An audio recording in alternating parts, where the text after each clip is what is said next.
annaga marka meesha xalka uu nooga jiro waa hoggaan weeye marka anugu hoggaan gaar ah farta ku fiiqi maayo meesha loo baahan yahay Soomaaliya in laga soxo waa hoggaankaas oo ka qisha ama wax ka koobi gareeya kuwaas Afrikaanka oo naga daran oo waxba wadaagin hoggaankaas waxa la rabaa inuu yiraahdo war maxaan isaga midnahay horta maxaan soo kala duwanahay waxaan isaga midnahay wax walbaba maxaan kala duwanahay ma garanayo waxaan kala duwanahayba hal qof ay sheeg waxaan kala duwanahay marka raadiso waxaan kala duwanahay ilaa diintii waa wada leenahay dad islaanaan nahay boqolkiiba boqol dad isku dhaqanaan nahay oo iswada guursada kan waqooyi degan iyo kan koonfur degan reer guuraan nahay waa naqanaa iyo dadkeena beeraleyda ah waxaan ku kala duwanahay ma leh luqadii waa luqadii marka waxay ahayd intaasi far waaweyn in lagu qoro runtii intaasaa waxaan ku qornay far yar markaasaan waxaan la soo baxnay ilaa qabiil kuma kala duwan isku qabiil aan nahay Soomaali waa hal qabiil soo moogidin waxaan la soo baxnay reer wax la yiraahdo marka reerku waa family ogow inteen isku abu ma noqon karno moogta xitaa duu aabaha guursado 20 naagood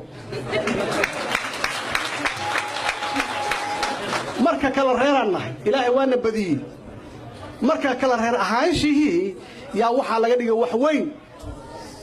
annagoo ogina isku dhiginahay ogaada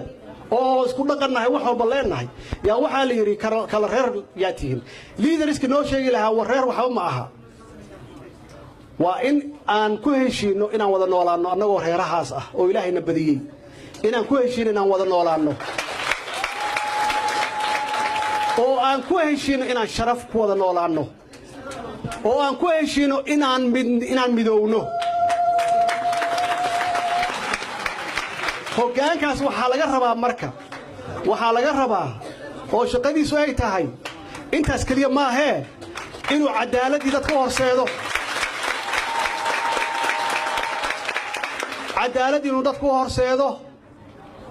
inuu daacadnimo la yimaado maxaa yeelay wax walba waa daacadnimo ogaada ninka mas'uulka ah hadduusan daacad ahayn wuxuu keenaa dadaan daacad ahayn kuwaasaa waxa la marka oo isku keen dira ogaada maxaa yeelay qofka hadduu xanuunsan yahay wuxuu rabaa kulligeena wada xanuunsannahay qofkaas waxa laga rabaa hoggaanka ah inuu aamin leeyahay oo ummadaasi ballanta uu ka qaaday iyo waxa loogu dhiibay inuu sidee ahayd ugu maamulo oo kii tuuga ahaa uu qabto tuuga qabiil ma laha ogaada reer ma laha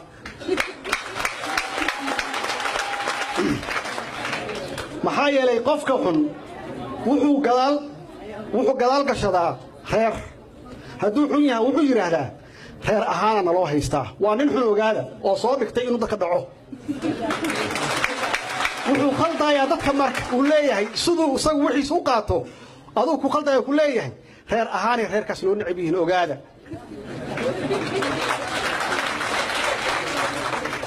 marka annagu waxaan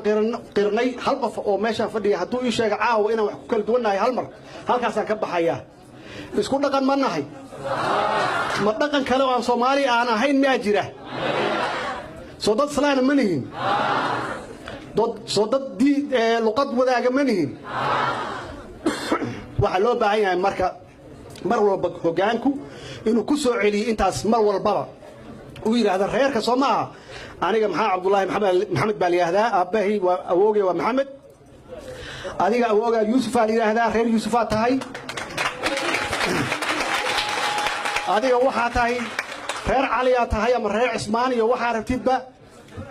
laakiin waxa naga dhaxeeya inaan sharaf ku wada noolaano adduunkana kulama tartami kartid reer Cali ogaada Soomaaliya kula tartami kartaa marka intaas aan keenno oo aan ogolaanay inaan Soomaalinimo iyo midnimo aan ku heshiino inaan wada noolaano caalamka oo dhan annaga noo imaanayaan qaxooti badan noo imaanaysa dad badan yaa badaha ku soo dhintaan wixii soo noolaa Soomaaliya soo gaaraya taasaa waxay keentay waddamadaas afrikaanka ah oo caqligaas madaxdoodii iyo hoggaamiyaashooda ay keeneen inaan idhaahno warkaalay ciidamo noo keeno oo annaga reeraheena na dhex gala oo na kala ilaaliya ree hebel iga celi soo ma garan inaan idhaahno war qaxootiga naga qabta saasaan walaalo u nahay saasaan isku dad u nahay waxaan ku kala duwannahay ma leh waxaa loo baahan yahay xigmad bes ayaa loo baahan yahay xigmaddaasna waxaa la rabaa inuu hoggaan keeno hoggaankaasi waa nagu jiraa idinkoo dhanaa hoggaana hoggaan waxaad ku noqonaysaa inaad diidda kan ku khaldaaya oo kuleh reer hebel iska ilaali inaad tiraahdo warniyow inkaaraha kugu dhacda 25 sanaan maraynaaye ninkaas reer hebel sheeganaya dan kuuma hayo walaalayaal waxaan idiin sheegayaa Soomaaliya 25 sano iyo silic ku jirtay foolxumo ku jirtay sharaf darro ku jirtay qax iyo qaxooti ku jirtay xabsiyo ku jireen badaha ku baaba'een maanta laga bilaabo u istaaga dalkiina hana yeelina inaad kala qaybsantihiin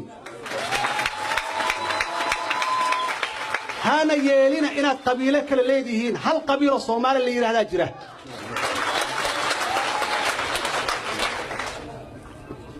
qabiilkaas Soomaali la yiraahdana ilaahay nasiib wuxuu noo siiyay Soomaaliya inaan noqono wadanka kaliya ogaada oo adduunka ku yaala oo hal dad ah dadkiina ma doonayno waxaan doonaynaa in reerahaas naloo sheegay aan sii aadno ilaa marka ugu dambaysa adiga iyo walaalka yaa u kala baxaya bah xaqiiqda meeshaas tagaysaa marka halka Soomaaliya waa hoggaan ilaahay hoggaan wanaagsan oo intaan sheegay xigmadaas aan sheegay leh ilaahay hana siiyo kuwii hoggaamiyaashii hore waa soo qabteen laakiin runtii waxa la bedelo ama waxa la sameeyo daara ma aha baabuur ma aha dadka maskaxdooda way in laga shaqeeyo oo dadka lagu dhaliyo oo la geliyo inay hal qof yihiin annagoo hal ah yaan la tartamaynaa hadday yihiin Kenyaati hadday yihiin Ethiopia hadday yihiin Uganda hadday yihiin South Africa cid walbaba hawshaasna waxaa laga rabaa hoggaankaas aan idin sheegay oo daacadda ah oo patriotiga ah oo wadaniga ah oo dadka Soomaaliyeed hal qof u haysta